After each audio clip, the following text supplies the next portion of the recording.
Sondelani guys, nangu umgosi oTshisabe. Nanto yenzekayo ke sana kuthiwa ikhona ishow entsha ezayo. Molweni ndanamkela kuMamgobhozi TV.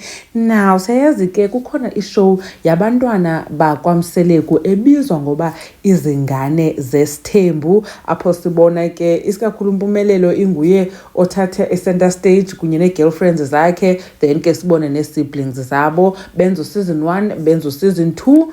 But then ngoku kuthiwa kuzabakho i-spin-off, meaning that ishow esukela from la show, and that omnye wabo between uMpumelelo, uTirelo kunye noVyokazi uzoba ne-real TV show yakhe efocuse kuye. Now ke ngoku ngubani lo unikwa le show between the three? Because one, uTirelo siyamazi uba yena besimgqibele ekowabo eNorthwest ehlala nomntana wakhe ebekabuyeli nasesikolweni, kodwa ke uphinde wathi ku-live on Instagram ba yena ubuyele esikolweni, but akho nto ingako yenzekayo because bakwi-long distance relationship kunye noMpumelelo. And then ke ngoku ibe nguMpumelelo, uMpumelelo yena siyayazi ukuthi uzotshata iVirgin uNosipho, and then ke ngoku ebedata omama abantwana bakhe uTirelo noVyokazi uhlukene ngoku noVyokazi, so ushiyeke noTirelo lo ndithi bakwi-long distance relationship. And then with uNosipho Cele usesikolweni begraduate last year, uphinde wabuyela esikolweni uzihlalela eRes.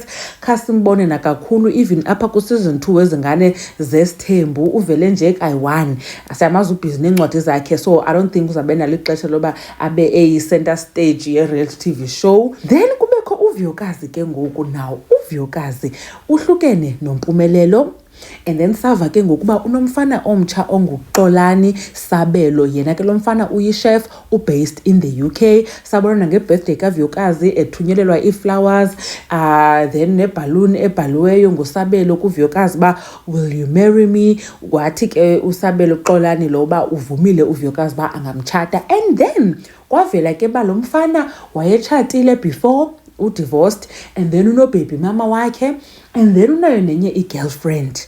Then ke i-girlfriend nobaby mama basichazela amabibi akhe ke on social media, zikhona ke i-videos apha ku-channel yam. So out of the three of them kukhangeleka inguVyokazi umntu ongathi angane-storyline esi-interesting esinosibona. Andiyazi ke iirumors zithi sekuzawuqalisa ushuta, but ke ngoku lo mntu kaVyokazi yena uphesheya, so mhlambi ke uzawubuya for loo nto bakushutwa asiyazi, because I think i-content anganayo uVyokazi inga around lo mfana wakhe umtsha, and uVyokazi yena akho nto ayithethayo ngalo mfana.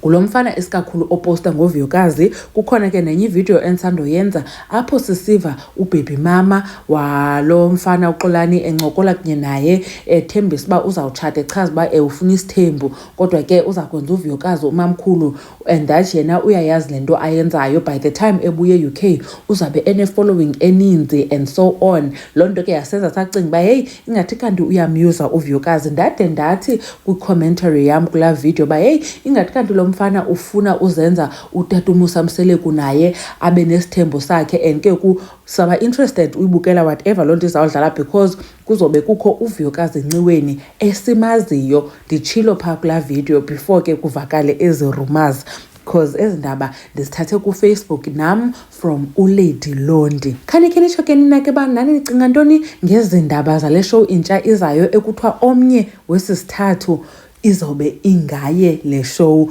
uMamgobhozi ke uyanibona kwivideo elandelayo. Bye.